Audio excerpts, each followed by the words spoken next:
Hello friends, a very warm welcome to my YouTube channel SSC Exam Hack. So today we are going to discuss our second part of economic series. तो इससे पहले की economic series में मैंने आपको basic economic terms explain कर दिए थे। आज का जो चैप्टर है वो है 5 ईयर प्लान्स। देखिए 5 ईयर प्लान्स बताने से पहले मैं आपको एक बेसिक ओवरव्यू देना चाहूंगा कि इसकी रेलेवेंस कितनी है। देखिए 5 ईयर प्लान्स जो हैं इनसे डायरेक्ट क्वेश्चंस अभी एसएससी आजकल फिलहाल में नहीं पूछ रहा है।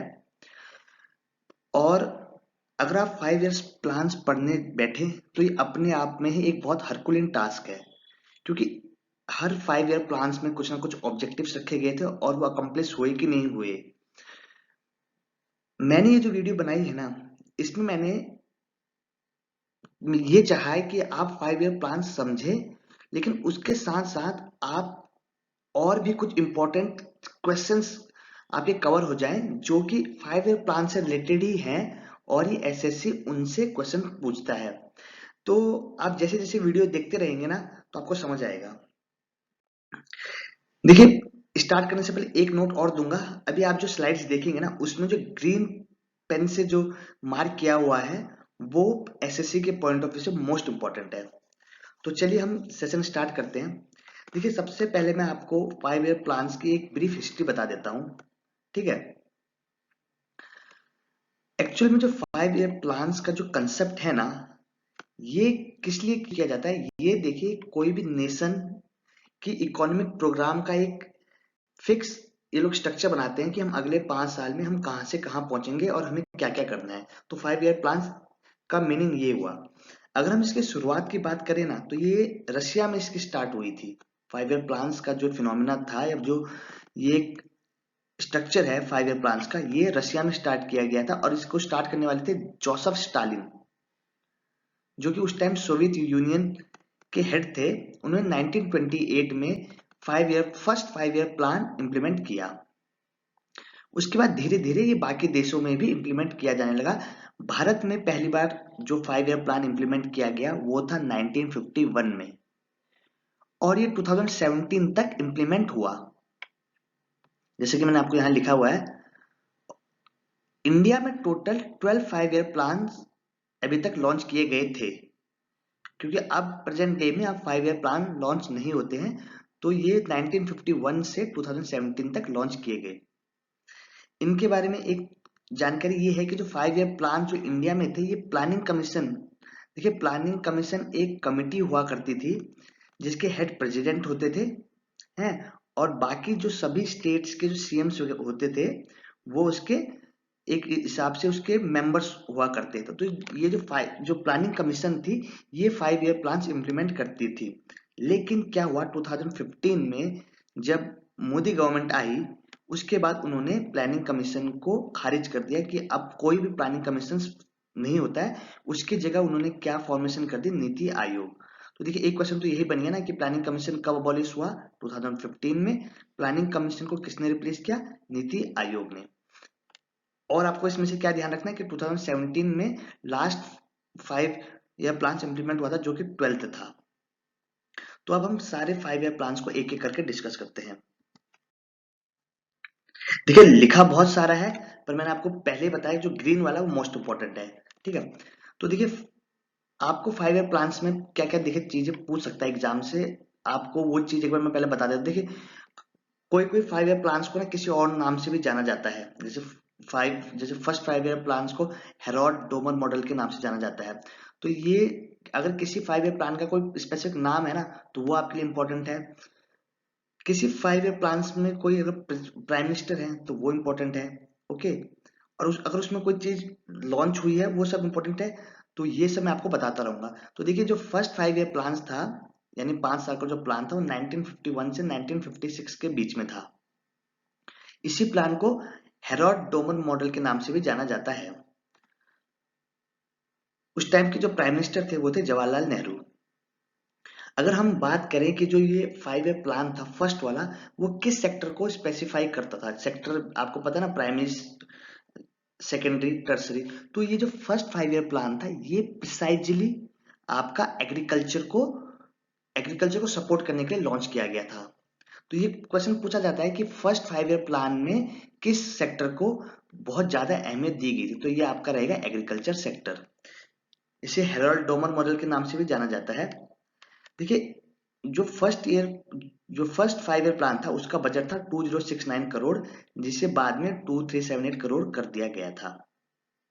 ये 7 सेक्टर्स को ये जो मनी था ये इस रेशियो में बांटा गया था।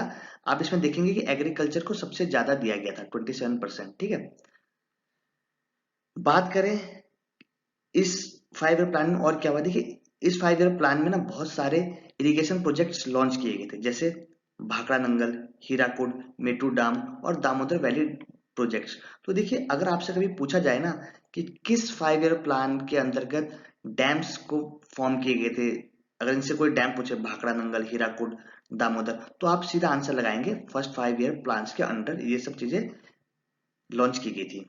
और क्या हुआ था, देखिए 5 ईयर प्लान्स का ये जो फर्स्ट वाला था, इसके एंड में आते आते अराउंड 1956 में 5 आईआईटी, जो आप इंडियन इंस्टीट्यूट ऑफ टेक्नोलॉजी आज जानते हैं, वो भी फर्स्ट 5 ईयर प्लान्स के ही अंतर्गत लॉन्च किए गए थे।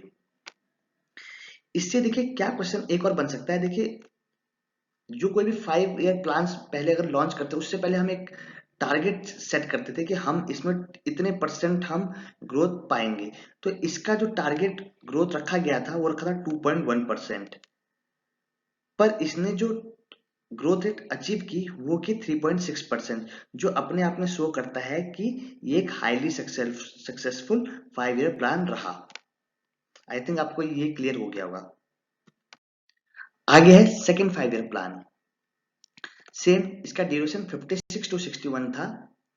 इसे हम महलनोबिस मॉडल के नाम से भी जानते हैं। पीसी महलनोबिस एक इकोनॉमिक्स थे जिन्होंने इस सेकेंड 5 ईयर प्लान को इम्प्लीमेंट या उसका ड्राफ्ट बनाया था, तो इसीलिए इसे महलनोबिस मॉडल के नाम से भी जाना जाता है। प्रेसिडेंट इस टाइम के जो प्राइम मिनिस्टर थे वो भी जवाहरलाल नेहरू ही थे। अगर हम सेकेंड 5 ईयर प्लान की बात करें तो इसका जो फोकस था वो इंडस्ट्रियलाइजेशन को दिया गया था। आप एक हिसाब से कह सकते हैं कि ये सेकेंडरी सेक्टर को इसने इंपॉर्टेंस दी। फर्स्ट आपका एग्रीकल्चर, सेकंड आपका इंडस्ट्रियलाइजेशन के लिए गया। देखिए, इसमें ना एक ये थोड़ा सा इंपॉर्टेंट चीज है, इसमें भी 3-4 हाइड्रो इलेक्ट्रिक और स्टील प्लांट्स लॉन्च किए गए थे, स्टेब्लिश किए गए थे। तो ना ये क्यों इंपॉर्टेंट है इसलिए मैं आपको बताना चाहता हूँ। जैसे भिलाई है, ये स्टील प्लांट है, दुर्गापुर स्टील प्लांट है, रूरकेला स्टील प्लांट है। तो ये ना अलग अलग कंट्री की हेल्प से बनाए गए। तो आपको ये याद करना कि एसएससी ने 2-3 बार पूछा गया। जैसे अगर भिलाई पूछा जाए तो ये रसिया की हेल्प से बनाया गया, दुर्गापुर पूछा जाए तो ये ब्रिटेन की मदद से बनाया गया, रुड़केला की बात की जाए तो रुड़केला आपका वेस्ट जर्मनी की मदद से ये स्टील प्लांट एस्टेब्लिश किया गया। इसी 5 ईयर प्लान के under Tata institute of fundamental research and atomic energy commission की एस्टेब्लिशमेंट की गई। अगर इसमें बजट की बात करें तो 48 बिलियन रुपीज इसमें अलोकेट किए गए थे। इसकी अगर हम टारगेट जो सेट की गई थी वो की गई थी 4.5%, और जो एक्चुअल ग्रोथ रेट थी वो 4.3 या 4.27 के अराउंड पाई गई। तो इससे पता चलता है कि ये भी मतलब एक हिसाब से सक्सेसफुल 5 ईयर प्लान था। आगे डिस्कस करते हैं थर्ड 5 ईयर प्लान। देखिए, थर्ड 5 ईयर प्लान को गडगिल योजना के नाम से जाना जाता है। बहुत इंपॉर्टेंट क्वेश्चन है, पूछा जाता है किस 5 ईयर प्लान को गडगिल योजना के नाम से जाना जाता है। आपको याद करना है थर्ड 5 ईयर प्लान को। इसका ड्यूरेशन क्या था, 1961 से 1966। इस टाइम भी प्राइम मिनिस्टर जवाहरलाल नेहरू ही थे। ये मोस्ट इंपॉर्टेंट है, इसे गडगिल योजना के नाम से जाना जाता है। याद कर लीजिए, थर्ड को गडगिल योजना के नाम से जाना जाता है।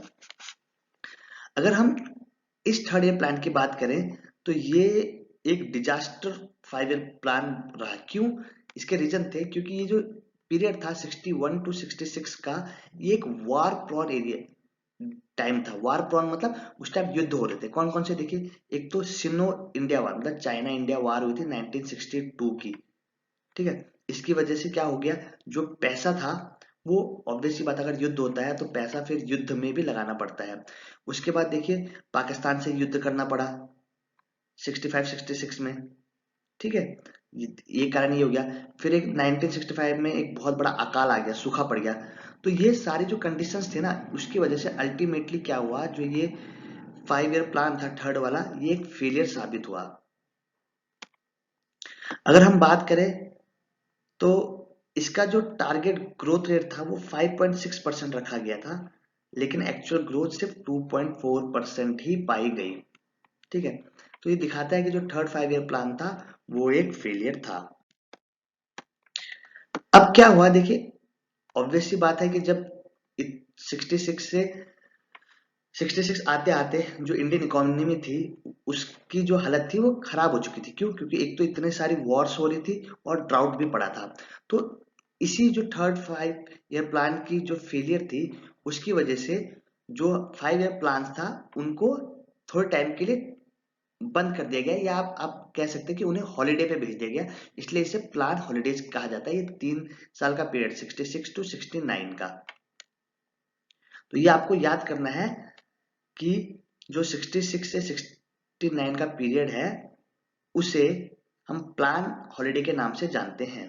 पूछ सकता है किस पीरियड को प्लान हॉलीडे के नाम से जानते हैं, इसको हम जानते हैं 66 से 69। तो इस ड्यूरेशन में क्या होता है, 3 छोटे छोटे एनुअल प्लान, मतलब साल के प्लान फिक्स किए जाते हैं कि हमें इस साल में इतना करना है, ये करना है। तो ये जो फोर्थ जो प्लान था वो एकदम से नहीं आया, उससे पहले प्लान हॉलीडे आया, ये आपको याद करना है। बात करते हैं अब फोर्थ 5 ईयर प्लान की। देखिए आपको पता चला है कि थर्ड 5 ईयर प्लान बहुत बड़ा फेलियर था, उसकी वजह से 3 साल का प्लान हॉलीडे लेना पड़ा। फिर उसके बाद सिचुएशन थोड़ी ठीक हुई, तो ये फोर्थ जो 5 ईयर प्लान था वो 1969 to 1974 में लॉन्च किया गया। उस टाइम जो प्राइम मिनिस्टर थी वो थी श्रीमती इंदिरा गांधी। इंपॉर्टेंट है।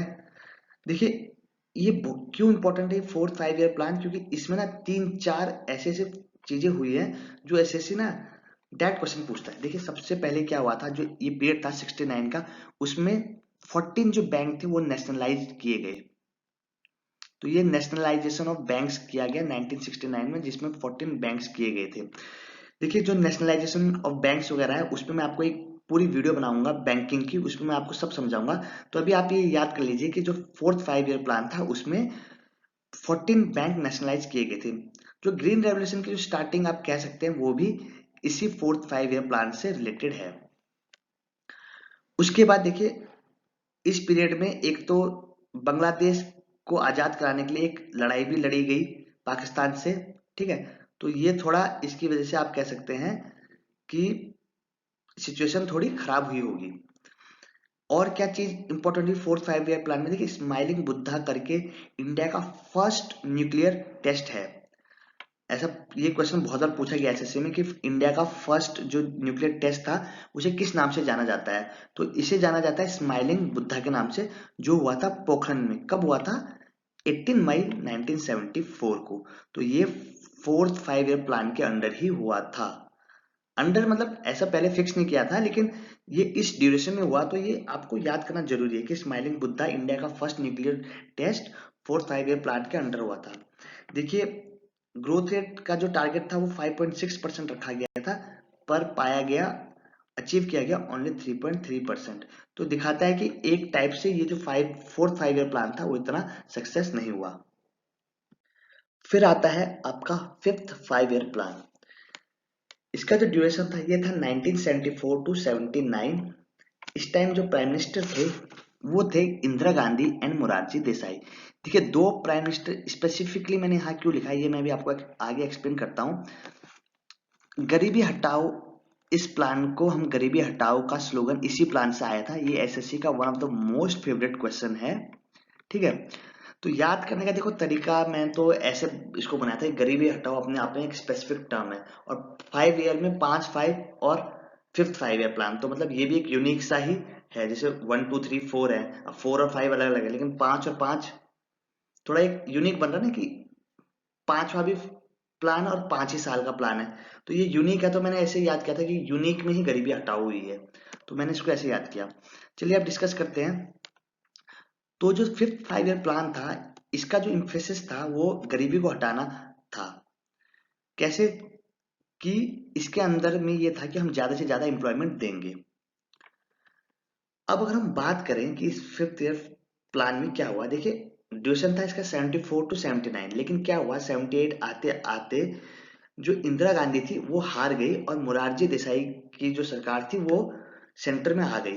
तो उन्होंने 78 में कहा कि हम इस प्लान को हम नहीं मानेंगे। उन्होंने 78 में जो ये फिफ्थ 5 ईयर प्लान था इसको खारिज कर दिया। तो इसका ड्यूरेशन एक्चुअल में देखा जाए तो 74 टू 78 ही है।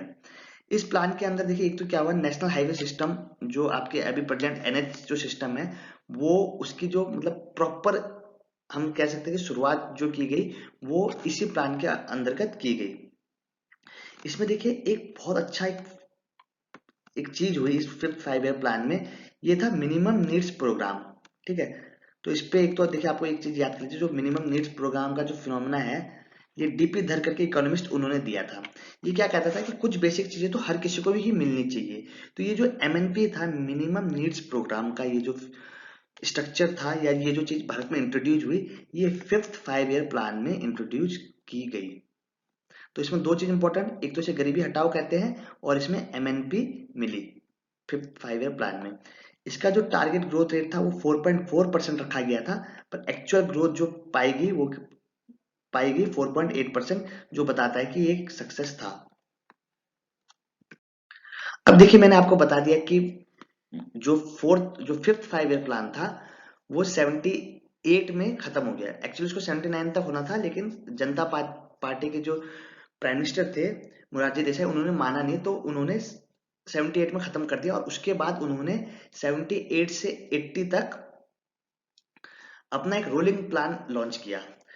देखिए रोलिंग प्लान क्या होता है, रोलिंग प्लान ये था कि ये कहते थे कि हम 5 ईयर का कंसेप्ट नहीं करेंगे, हम एक एक साल का कंसेप्ट करेंगे। तो ये जो रोलिंग प्लान था इसके देखिए 3 पार्ट थे। एक तो ये कहता था कि हम प्रेजेंट ईयर पे काम करेंगे, ठीक है, तो हम अपना एनुअल बजट देंगे। दूसरा ये कहता था कि हमारा जो आगे का जो भी हमारा प्रपोज प्लान वगैरह रहेगा वो कोई ऐसा नहीं रहेगा कि 5 साल का ही रहेगा, वो 2 साल का भी हो सकता है, 3 साल का भी हो सकता है, 4 साल का, 5 साल का, तो फिक्स्ड कुछ नहीं था। और ये लंबे प्रोस्पेक्टिव में सोचता था, 10 15 20 साल के हिसाब से ये सोचते थे कि हमें इकोनॉमी के लिए क्या काम करना है। तो अगर हम इसकी बात करें कि इसके एडवांटेज क्या है, तो देखिए इसके एडवांटेज एक तो ये थे कि मान लो कि साल साल का हमने अलॉटमेंट किया हुआ है, कि हमने ये नहीं कि हमने 5 साल में फिक्स अलॉट कर दिया है कि एजुकेशन को इतना मिलेगा। हमने वैसे तो कर नहीं रहे, हम साल साल का अलॉटमेंट कर रहे हैं। तो ये अगर कोई भी सिचुएशन चेंज हो रही है तो हम अगले साल किसी दूसरे सेक्टर को देके हम इकोनॉमी को रिवाइव करा सकते हैं। तो ये इसकी एक अच्छी बात थी। लेकिन डिसएडवांटेज क्या था कि देखिए रोलिंग प्लान में आप कोई टारगेट फिक्स नहीं कर सकते, क्योंकि बाकी जो 5 ईयर प्लान्स होते थे उनमें हम सोचते थे कि 5 साल के बाद हमें इतनी ग्रोथ पानी है, तो वो इसमें नहीं हो सकता था। तो इसका डिसएडवांटेज है। आपको बस ये याद करना है कि जो रोलिंग प्लान था वो किसके बाद लॉन्च किया गया, वो फिफ्थ 5 ईयर प्लान के बाद लॉन्च किया गया, जिसका ड्यूरेशन था 1978 टू 80। और ये किन दो प्राइम मिनिस्टर्स के बीच में था, जो आपको पता होना चाहिए, मोरारजी देसाई एंड इंदिरा गांधी के बीच का कॉन्फ्लिक्ट कह सकते हैं, उसकी वजह से ये प्लान आया था। आगे आपका सिक्स्थ 5 ईयर प्लान। देखिए सिक्स 5 ईयर प्लान में आते आते वापस से इंदिरा गांधी पीएम बन गई थी। तो जो वैसे इंडिया की जो लिबरलाइजेशन हुई है वो अराउंड 1991 में हुई है इकोनॉमी की, लेकिन आप ये कह सकते हैं कि 80 में भी इसकी थोड़ी स्टार्टिंग हो चुकी थी। अब इसमें क्या फिनोमेना है इंपॉर्टेंट, देखिए आपको एक नेशनलाइजेशन पता लगी 1969 की, ठीक है। तो उसके बाद जो सेकंड नेशनलाइजेशन हुई वो हुई 1980 में, जिसमें 6 बैंक नेशनलाइज हुए, तो ये आपको पता होना चाहिए, ठीक है। उसके बाद देखिए एक ये है कि जो national bank of agriculture and rural development NABARD, इसकी फॉर्मेशन इसी प्लान के अंदर हुई, जो कि हुई थी 12 जुलाई 1982। अब मैंने देखिए क्यों डाला बताऊं ये क्वेश्चन, क्योंकि ये इस बार के मेरे एसएससी के पेपर में ये क्वेश्चन आया हुआ था कि नाबार्ड की फॉर्मेशन कब हुई। तो आप देख सकते हैं ना कि चीजें कहीं और से है। जैसे अब 5 ईयर प्लान्स के जब मैं ये वीडियो बना रहा था तब मुझे ये मिला। तो हो सकता है ना कि आप कभी भी कुछ भी पढ़ ले और एग्जाम में कुछ भी पूछ सकता है। तो ये क्वेश्चन मुझे तब लगा कि यार आप ऐसे पढ़ें कि भले ही कोई बड़ा टॉपिक हो लेकिन उसमें से आप कितना डाटा कलेक्ट कर सकते हैं अपने एग्जाम के लिए, वो आपके लिए इंपॉर्टेंट होगा। तो ये क्वेश्चन मेरे पेपर में आया था 2019 में। ओके, तो ये तो आपको पता लग गया। इसकी फॉर्मेशन हुई थी 12 जुलाई 1982 को नाबार्ड की। और ये किसके रिकमेंडेशन से हुई थी? ये हुई थी शिव रमन कमेटी के रिकमेंडेशन के ऊपर में। अगर हम इसकी ग्रोथ की बात करें तो इन्होंने रखा था टारगेट 5.2% का, और जो पाया गया ग्रोथ रेट वो पाया गया 5.71%, जो कि दिखाता है कि अपने आप में एक बड़ा सक्सेस था। आगे बात करते हैं 7 5 ईयर प्लान की। देखिए 7 5 ईयर प्लान है, इसका ड्यूरेशन था 1985 टू 1990। प्राइम मिनिस्टर थे इसके राजीव गांधी। ऑब्जेक्टिव इसका क्या था? Establish growth in area of increasing economic productivity, production of food grains and generating employment through social justice. ये इसके क्या थे? मेन ऑब्जेक्टिव्स थे। अगर हम इसकी बात करें तो देखिए इसमें हम इतना इंपॉर्टेंट है कि 5% इसका टारगेट ग्रोथ रखा था और 6% टारगेट ग्रोथ अचीव किया गया। फिर देखिए 7th प्लान के बाद भी एक एनुअल प्लान आया। क्यों आया? क्योंकि देखिए 1990 आते आते जो इंडिया की इकोनॉमी थी वो सेटल्ड हो चुकी थी। क्योंकि इंडिया की इकोनॉमी 1990 से पहले एक क्लोज्ड इकोनॉमी थी। क्लोज्ड इकोनॉमी का मतलब आप कह सकते हैं कि हर चीज भारत के ही, मतलब हमारी बाहर की जो इकोनॉमी से हमारा इतना कनेक्शन नहीं था। तो इसकी वजह से जो इकोनॉमिक वीकनेस की वजह से जो इंडिया का स्ट्रक्चर था वो कमजोर हो चुका था। तो इस वजह से हमारे जो 5 ईयर प्लान्स को उस टाइम रोका गया, और 1990 से 92 के बीच में एनुअल प्लान्स लॉन्च किए गए। और इसी के बीच में भारत में जो सबसे इंपॉर्टेंट चीज हुई 1991 की लिबरलाइजेशन, जिसे हम एलपीजी के नाम से भी जानते हैं। देखिए क्या हो गया था 1991 आते हुए, भारत को ना फॉरेन एक्सचेंज रिजर्व्स मतलब कुछ भी नहीं बचा था। आप ये कह सकते हैं कि इंडिया की फॉरेन एक्सचेंज बिल्कुल खत्म हो चुकी थी। तो उस टाइम भारत को बाहर से पैसा चाहिए था। जब भारत बाहर की जो बड़ी ऑर्गेनाइजेशन है जैसे वर्ल्ड वर्ल्ड ट्रेड ऑर्गेनाइजेशन वगैरह, इनसे पैसा मांगने गया, तो उन्होंने ऐसी शर्त रखी कि अगर आपको हमसे पैसा चाहिए तो आपको अपनी इकोनॉमी को ओपन करना पड़ेगा। ओपन करने का मतलब होता है कि बाहर के देश के लोग भी भारत में आके बिजनेस कर सकते हैं। आप एक छोटे छोटे टर्म में इसको ऐसे समझिए। तो 1991 में भारत की इकोनॉमी को लिबरलाइज कर दिया गया, प्राइवेटाइज कर दिया गया और ग्लोबलाइजेशन कर दिया गया, जिसे हम एलपीजी के नाम से जानते हैं। इस टाइम जो प्राइम मिनिस्टर थे वो थे आपके पीवी नरसिम्हा राव। और इसी वजह से, क्योंकि एलपीजी की वजह से भारत की इकोनॉमी फिर उठ गई, फिर से जीवित हो गई, इसलिए पीवी नरसिम्हा राव को फादर ऑफ इंडियन इकोनॉमी कहा जाता है। और उस टाइम जो फाइनेंस मिनिस्टर थे ना, वो थे आपके डॉक्टर मनमोहन सिंह, जिनके दिमाग को ऐसा माना जाता है कि वो इस एलपीजी के पॉलिसी के पीछे उनका बहुत बड़ा हाथ था। तो 1991 की एलपीजी ने भारत की इकोनॉमी को डूबने से बचा लिया। तो ये किस ड्यूरेशन में हुआ? ये एनुअल प्लान 1990 और 1992 के बीच में हुआ। फिर हम 8 5 ईयर प्लान की बात करते हैं, जो कि उस टाइम पीएम थे नरसिम्हा राव। देखिए जैसे मैंने आपको बताया कि 1991 में वर्ल्ड ट्रेड ऑर्गेनाइजेशन ने जो भी शर्त वगैरह रखी थी, कुछ $7 बिलियन भारत को मिले थे अपनी इकोनॉमी को ओपन करने के लिए। तो उसके बाद देखिए 8 5 ईयर प्लान में इंपॉर्टेंट चीज क्या हुई कि भारत वर्ल्ड ट्रेड ऑर्गेनाइजेशन का पार्ट बना। कब? 1 जुलाई 1995 को। तो ये क्वेश्चन पूछ सकता है एग्जाम के पॉइंट ऑफ व्यू से, इसलिए इसे याद कर लीजिए कि इंडिया की जो इकोनॉमी थी वो कब वर्ल्ड ट्रेड ऑर्गेनाइजेशन का इंडिया का पार्ट बना? 1 जुलाई 1995 को। इसका जो आपने टारगेट रखा हुआ था भारत ने 5.6% रखा था, और अचीव किया गया 6.8%, जो कि बताता है कि 8 5 ईयर प्लान भी काफी सक्सेस था। 9 5 ईयर प्लान की बात करें, ड्यूरेशन था इसका 1997 से 2002। प्राइम मिनिस्टर थे अटल बिहारी वाजपेयी। और जो इसके मेन मेन एस्पेक्ट थे वो ये थे: पॉपुलेशन कंट्रोल था, जनरेटिंग एम्प्लॉयमेंट था, रिडक्शन ऑफ पॉवर्टी था इसका मेन। उसके बाद ensuring proper availability of food and water for poor. तो बेसिक बेसिक चीजें ये भी इसके फोकस था। एक इसका मेन फोकस ये था कि जो सोशली या डिसएडवांटेज क्लासेस थे उनको एम्पावर करना, मतलब उनको सुदृढ़ करना, एक मेन इसका एम था। इसका जो टारगेट रखा गया था वो रखा गया था 6.5% और एक्चुअल ग्रोथ रेट पाई गई 5.4%। 10 5 ईयर प्लान की बात करें, ड्यूरेशन था 2002 से 2007 तक, 8% ग्रोथ रेट रखा गया था, अचीव किया गया था 7.7%। ओके।